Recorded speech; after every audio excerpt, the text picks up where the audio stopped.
Alright guys, carry on. Welcome back. Let's talk about the second theory. It's named called behavioral theory. Behavioral theory is subdivided into two different models or theories. The first one is Blake and Mouton managerial grid. The second one is McGregor theory X and theory Y. First one, Blake and Mouton are the names of the author for that model. They have divided the managers into 5 different types according to the way that the concerns for staff and the way that the concerns for the staff's work. Right? We have 5 different approaches to be a managers under the Blake and Mouton managerial grid. And the second one, McGregor theory X and the theory Y, is even more interesting. They believe that there are 2 different types of employees called X and Y. And you, as a manager, have to adjust yourself accordingly. Right? If you manage the X type of employee, you need to act like an X type of manager. What are the features of X type of employee? Normally, this type of employee are lazy. They need direct supervision. You have to tell them what to do next. Without telling them what to do next, they will not be doing the job voluntarily. Right? So you as a manager, you need to give them the direct supervision. You tell them what to do next, just like in a very autocratic way. So secondly, we have a Y type of employee. This type of employee enjoys the work.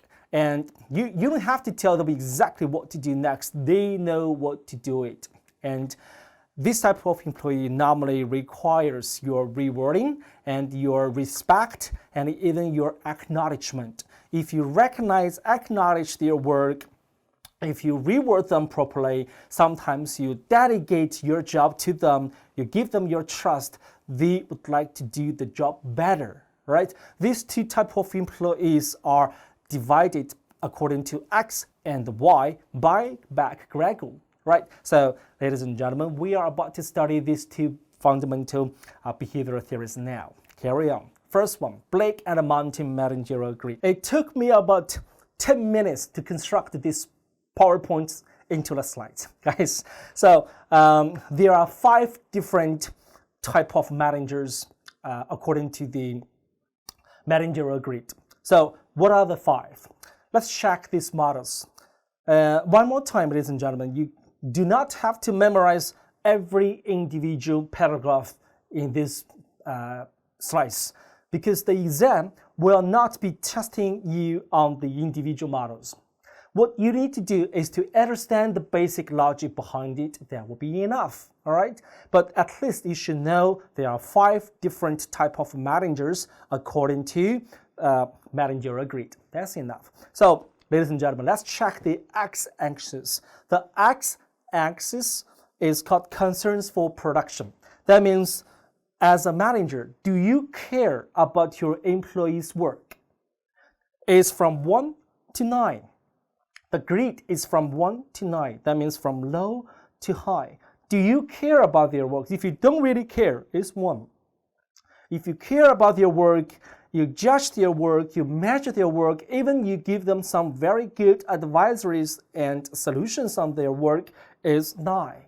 So from 1 to 9, concerns for production, concerns for their work are the grids. Okay, so is from low to high, from 1 to 9. And y-axis is concerns for people.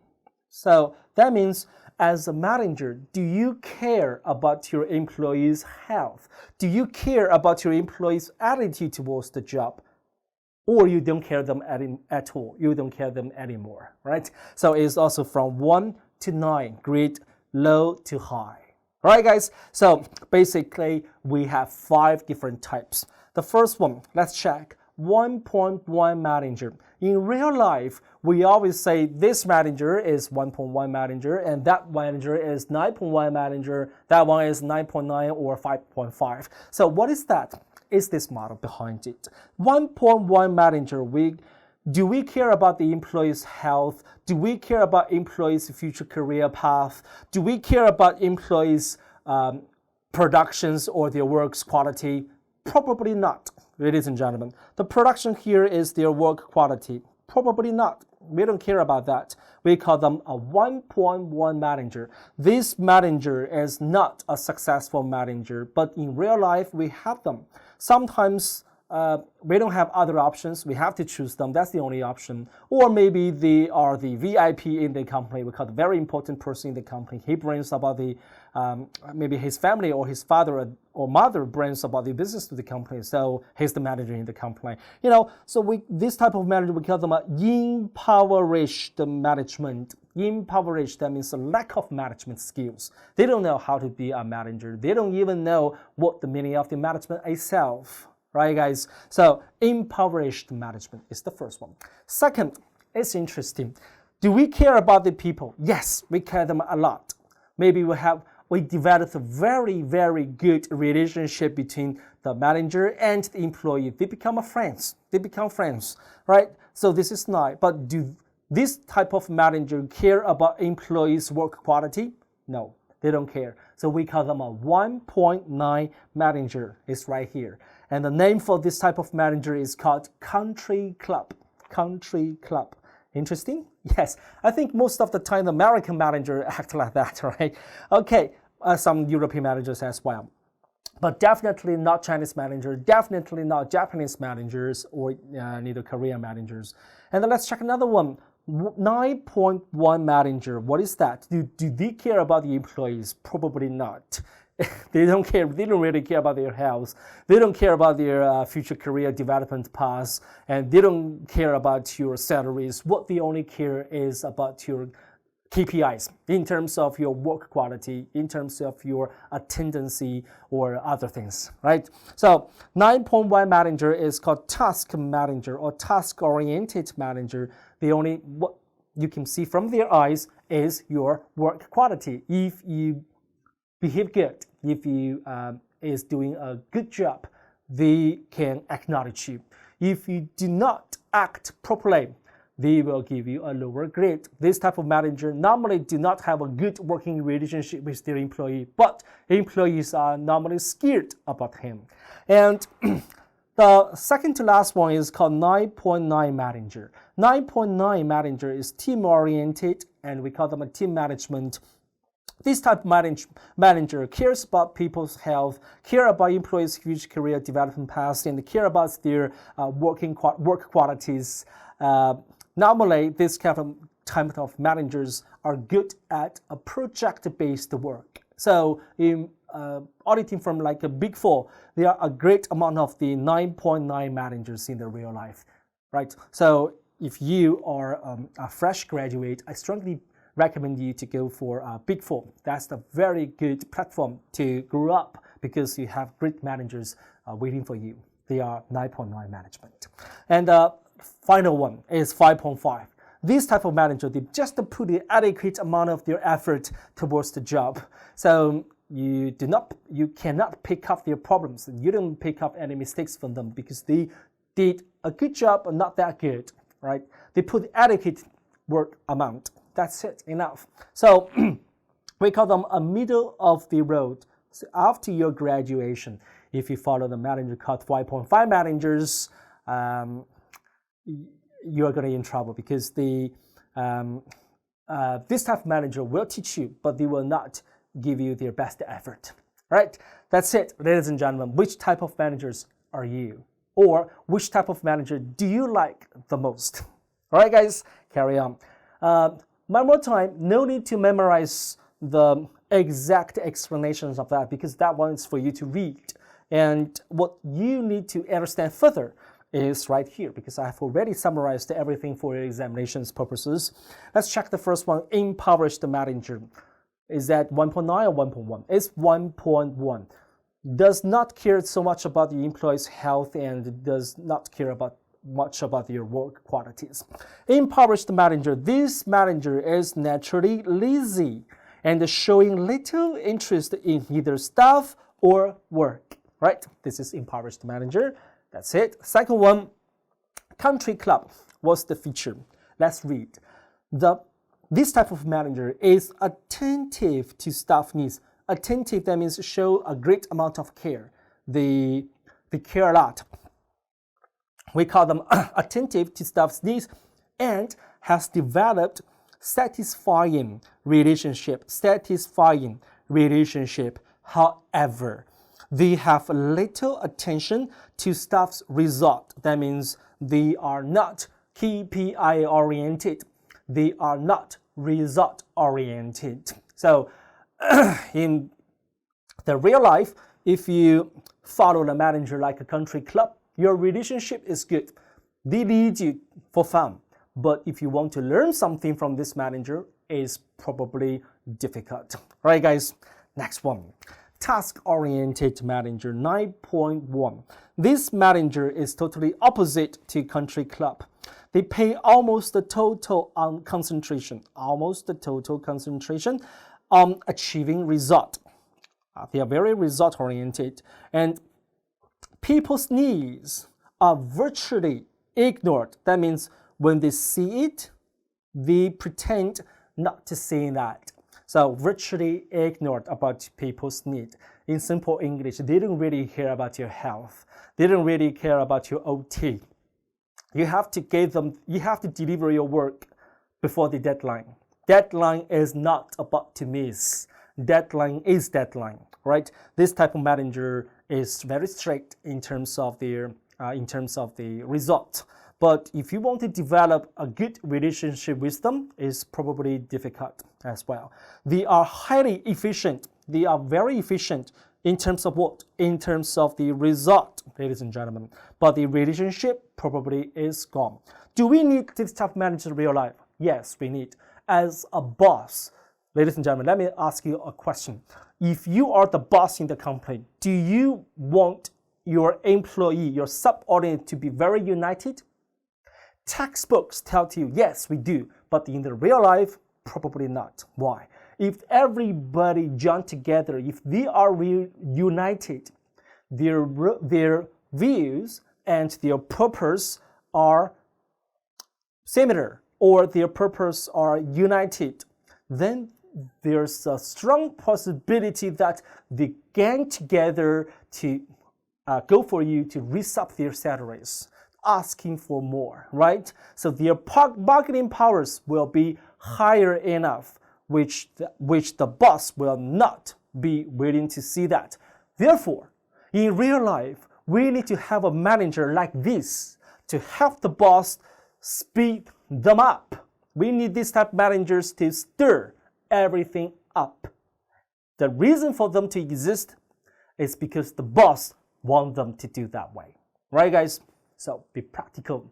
And after the task-oriented, second to last is team-oriented. As I said, in Big Four companies or Big Four accounting firms, there are a great amount of the team-oriented managers existed. I love them a lot. When I was young, I learned a lot from them. Ladies and gentlemen, let's check what they are doing. This manager has a high work accomplishment through leading committed employees, committed people. That means their roles, their views, and their purposes are the same. They share the same value. Who identify themselves with the organization's aim. That means recognize, acknowledges organization's aim. In simple English, organization's aim and employees' aim are all the same. So team-oriented manager are very good at project purposes. So we also call them a project-based manager. All right, guys. And the final one, middle of the road. This manager focuses on adequate performance through adequate is the keyword, adequate. That means they do not put their best effort. Why is that? Because they want to have their free time. They are smart enough, or maybe they are too sophisticated with a great amount of experiences to be shared. And they just only put adequate performance through balancing and the switching between the necessity to get off the work with team morale, right? This is at the middle of the road, 5.5 manager. So which one are you guys? Or maybe you can ask which one am I? What do you think? Am I a 5.5, 9.9, or 9.1, or even the 1.9? Which one am I? What do you think, guys? Tell me the answers right after the lessons, please. All right, guys, here we go. So coming back, let's have a quick review. In this model, In this model, we've further divided managers into 5 different types according to 2 axes. The first axis is concerns for your production. In simple English, whether the manager care about your work qualities or not. And the y-axis talk about the people's need or people's future career development or their rewards or even their salaries, bonus, whatever. So we call them concerns for people. Do we care about that? And after these 2 actions, we have 5 different type of managers existed. 1.1, we call them an impoverished manager. 1.9, what is 1.9? That's country club. You tell me, right? You tell me, please. 1.9, country club manager. 9.1, what is that? Is task-oriented. 9.9, team-oriented. 5.5, middle of the road. So in your exam, you don't have to write down every individual explanations. The explanations is for you to understand the model. What you need to do is to apply your understanding of this model into the case to challenge whether the current manager is good enough to handle the jobs, all right? If not, and what is your recommendations? And what other qualities or other styles do they need? You know, guys, let me give you a test. In my experiences, I have a friend. This is a true story.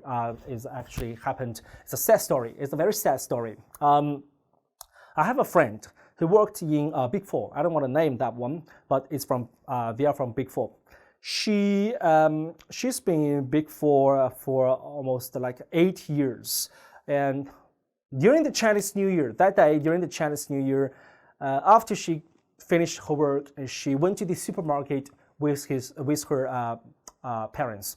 So here's a very important advice for all of us here, because after we work, the work for us, for you and me, are almost focusing on the paperwork or the computer's work. We have to, lean on this DAX table. These 2 points on our shoulder are the concentrated part of the blood. Do you understand? And the concentrated part of the blood. So if we keep one position or gestures for about 3 or 4 hours, we have to get up and to do some exercises to lose these the pressures from these 2 points. But that day, she didn't do that. She went to the supermarket. To make it worse, she carried a great load of stuff for Chinese New Year, very heavy. During the way back home, she fainted. She fell down, fainted. And the mother pressed her this part. In Chinese, we call them 人中, 眼中, all right? She pressed her here, but at first, she woke up. She woke up and asked the mother, what happened just now? Her mother said, you didn't know what happened? You fainted, you fell down. Today's Chinese New Year. We have a lot of things, we have a lot of stuff right here. Let's go back. She said, okay. After that, she fainted again. It's about just 100 meters away from the hospital. And after her second faint, the mother called up the doctors and the ICU right here, and took her to the hospital ICU department. And after 4 hours, she's gone. It's a sad story, ladies and gentlemen. She's gone, my friend. Yes, she's gone. But what I'm trying to say is, she is just a normal staff in the Big Four company. And after this sad news being delivered to her manager, what did the manager say? You tell me, which type of manager is this? The manager said, the first sentence the manager said, wow, what happened? Wow, I didn't know. Wow, that's so serious. I didn't know that. What happened? What's going to do? What am I going to do with my consolidated account? You understand that? So which type of manager is that? I think probably you know the answers already. It's task management. It's a task-oriented. They only care about their work. What they care is whether you can get your work done or before the deadline. They don't really care about your health. So guys, my advice, this type of manager, they exist. You can call them cold blood, you call them lower EQ, whatever, but they exist. They don't really care about you. You need to care about yourself. My advice, get up, do some breathing exercises, and prepare for the next lesson. We're going to take a short break, and after that, let's talk about the next one. Guys, enjoy, please.